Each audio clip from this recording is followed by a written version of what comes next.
Hello, welcome to our digital platform. A war that has been shaking the world for 3 years has now reached its most dangerous turn. Russia's missiles are destroying Ukraine, and the question stuck in between is whether Vladimir Putin has finally brought Ukraine to its knees. Is Zelensky ready to accept defeat now? And has Donald Trump's move deceived NATO and Ukraine? This is the story of the Russia-Ukraine war, where every explosion, every attack and every political move is taking the world to the brink of the Third World War. The war between Russia and Ukraine has been going on for more than 3 years now. But the course of this war has now completely changed. The Russian army has occupied large parts of Ukraine. Russian tanks, cannons and missiles are spewing fire in areas like Donetsk, Kharkiv, Kherson, Luhansk and Zaporizhia. Especially the city of Pokrovsk in eastern Ukraine, which was called the Fort of Ukraine, has now come under the control of Russia. The Russian army claims that 1,220 Ukrainian soldiers have been killed and injured in just 24 hours. These figures show that Russia has now completely dominated this war. But on the other hand, the condition of Ukraine's President Vladimir Zelensky is like that of a chess player who now has only a few pieces left. Zelensky is now trying to have a direct conversation with Putin. Efforts for peace talks are gaining momentum in Istanbul. But there is no warmth from Putin's side. Russia's negotiator Vladimir Medinsky has clearly said that a meeting with Putin will take place only when full preparations are made.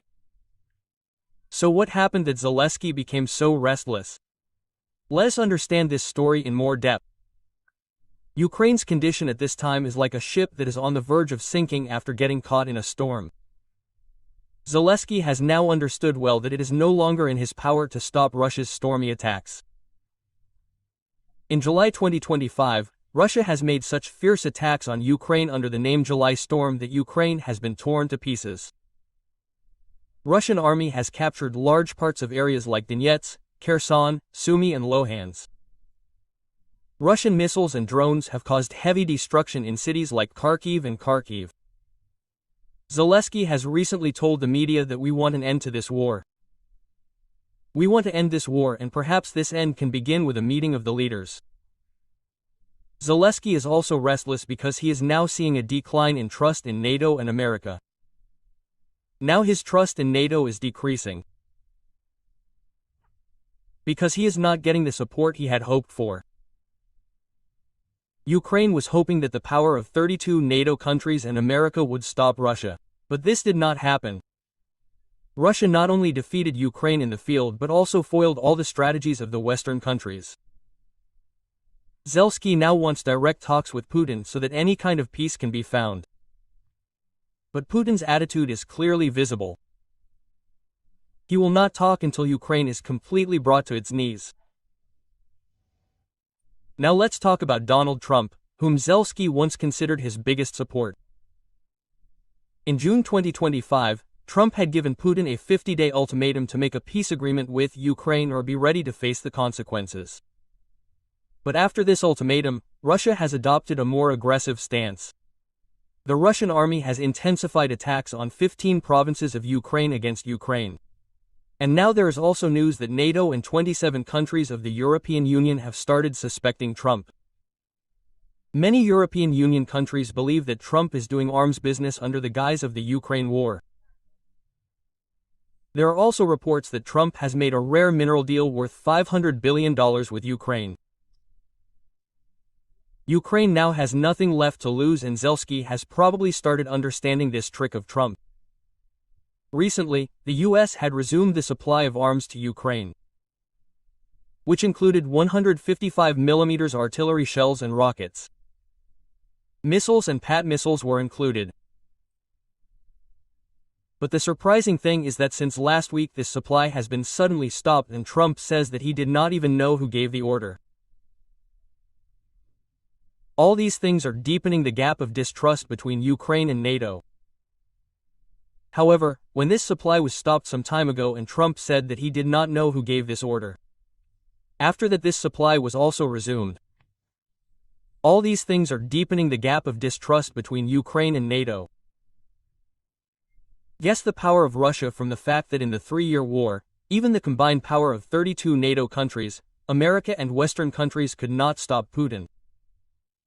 Because the NATO countries are not directly entering this war. They are just supporting Ukraine. The Russian army has recently captured the city of Poker in eastern Ukraine, which was considered the strongest fortress of Ukraine. The Russian Defense Ministry claims that along with Pokrovsky, other cities like Varakin are also in their possession, which have gone under the control of Russia.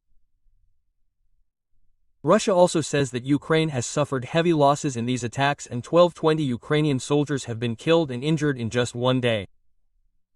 However, Ukraine's top commanders are also calling these claims false.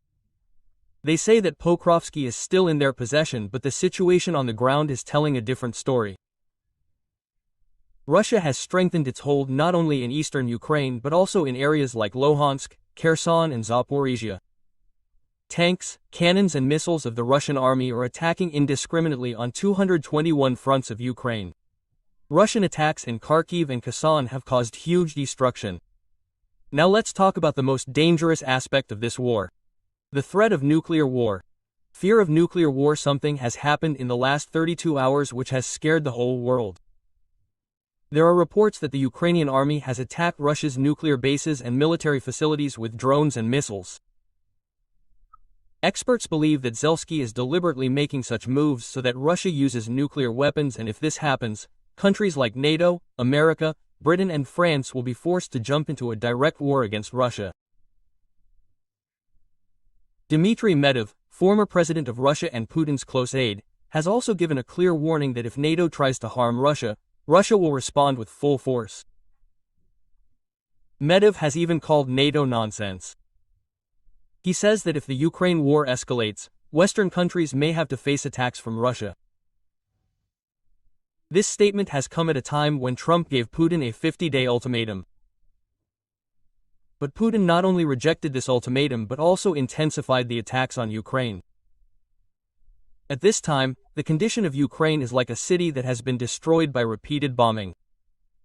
From Kiev to Kharkiv, Russian missiles and drones have destroyed everything. In the last 30 days, Russia's attacks have increased 10 times. Some war experts also say that Trump is silent on Putin's bloody attacks, and this shows his betrayal towards Ukraine, that he is not fully supporting Ukraine and he may have some other master plan. Zelensky is now fully engaged in talks with Putin.